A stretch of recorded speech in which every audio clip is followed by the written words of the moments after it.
एक माँ ने अपने 7 बच्चों को जन्म लेते ही पानी में बहा दिया, लेकिन 8वें बच्चे को नहीं बहाया और वही 8वां बच्चा आगे जाकर बना महाभारत का सबसे शक्तिशाली और महान योद्धा। आखिर 7 बच्चे को पानी में बहा देना क्या कोई मजबूरी थी या फिर कोई सजा या फिर कोई श्राप? जब समुद्र मंथन से कामधेनु गाय निकली तो देवता ने उस गाय को ऋषि वशिष्ठ को सौंप दिया। वह गाय सब कुछ इच्छा अनुसार फल प्रदान करती थी। एक दिन प्रकृति के देवता 8 वसुओं वशिष्ठ ऋषि के आश्रम में पहुंचे। वहां उन्होंने कामधेनु गाय को देखा। तब उसमें सबसे बड़े प्रभास वसु की पत्नी को उस गाय के ऊपर मोहित हो गई। तब वसु प्रभास ने अपनी पत्नी की इच्छा पूरी करने के लिए सभी वसुओं ने मिलकर वह गाय चुरा ली। जब ऋषि वशिष्ठ को यह पता चला तो वे क्रोधित हो गए और श्राप दे दिया। हे वसुओं, तुम देव होकर भी लालच और लोभ के वश में आ गए, इसीलिए मैं तुम्हें श्राप देता हूँ कि तुम्हें मनुष्य जन्म लेना होगा। सभी वसु घबराकर क्षमा मांगने लगे और सबने प्रभास का नाम दिया। तब ऋषि वशिष्ठ को निर्दोष 7 वसु के ऊपर दया आ गई। तुम 7 वसु जन्म लेते ही मुक्त हो जाओगे, लेकिन यह 8वां वसु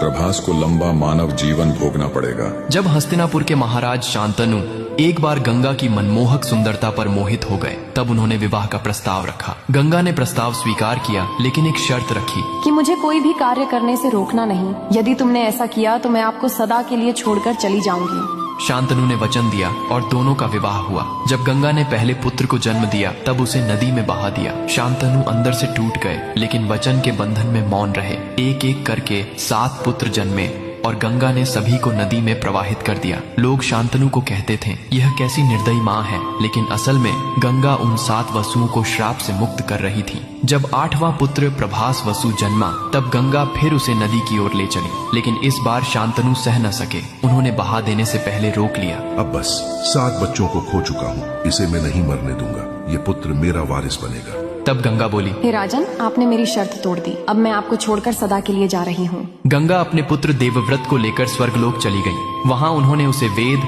शास्त्र, धनुर्वेद और युद्ध कला की शिक्षा दी। जब देवव्रत युवा हुए, गंगा ने उन्हें उनके पिता शांतनु को सौंप दिया। आगे चलकर देवव्रत ने अपने पिता की खुशी के लिए आजीवन ब्रह्मचर्य का व्रत लिया। यही व्रत ने उन्हें नाम दिया गंगा पुत्र भीष्म पितामह। तो दोस्तों, अब मुझे यह बताओ कि महाभारत का सबसे बड़ा योद्धा कौन था?